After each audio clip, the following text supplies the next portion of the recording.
The first component I'd like to show you is the galaxy board.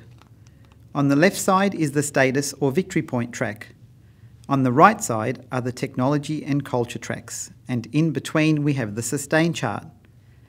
The large central area will be used to create a map of the contested galaxy. The central area of the board is divided into 4 sectors, with each sector having its own track.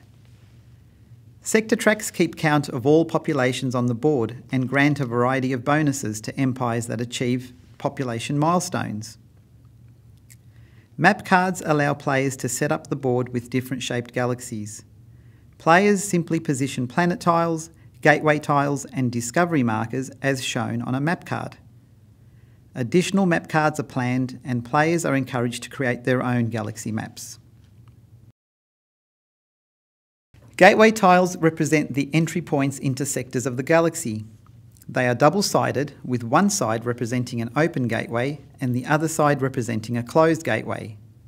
Fleets utilise open gateways to travel from one sector to another. As you can see, I have formed a spiral-shaped galaxy by simply shuffling the planet tiles and distributing them face down onto the board. Empires move fleets to planets in order to colonise, mine and populate them, and to assimilate their native inhabitants. The coloured squares on the back of a planet tile represent sensors.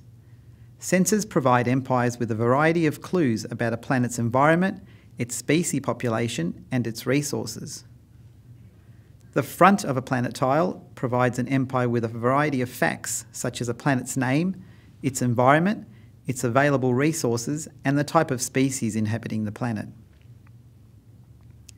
The next component is an empire panel. Each player uses their empire panel to manage their empire's resources and to command the actions of their workers and fleets. At the top is an empire's name, an image of its homeworld, and an area for its worker and fleet reserves. The middle area stores an empire's resource reserves, and below that is a player aid outlining the phases and steps of the game. On the left and right sides are the action areas, which I will explain more about later in this video. The rear of an empire panel contains flavour text relating to an empire's homeworld and race. Next are the year track and year markers.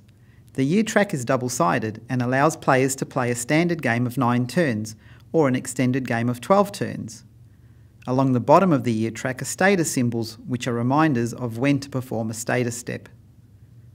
Along the top of the year track are domination and tribute symbols.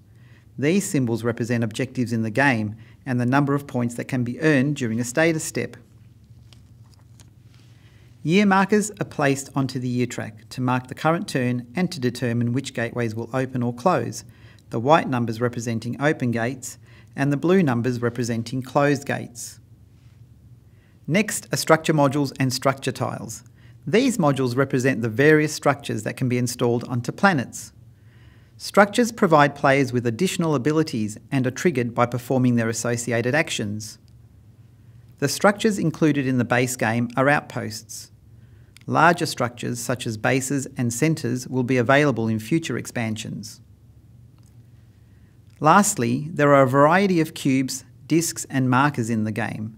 I will go through each of these components briefly, as more information about their various functions is provided during the phases video. Worker cubes represent an empire's workers and populations and are colour-coded to each empire. The blue cubes represent the variety of alien species that inhabit the galaxy. Fleet discs represent an empire's armada and again are colour-coded to each empire. The number of ships depicted on a disc represents a fleet's technology level and its strength in battle.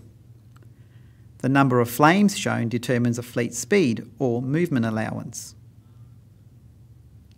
Resource cubes represent the various materials required by empires to survive and prosper. Black cubes represent metal, grey cubes represent fuel, and white cubes represent organics. Next we have discovery markers and sector markers, both of which are placed onto the board and provide players with a variety of bonuses during the game. Also included is an initiative tile and a couple of player aid tiles. And lastly, we have salvage fleet and disable fleet markers that do exactly as their name implies.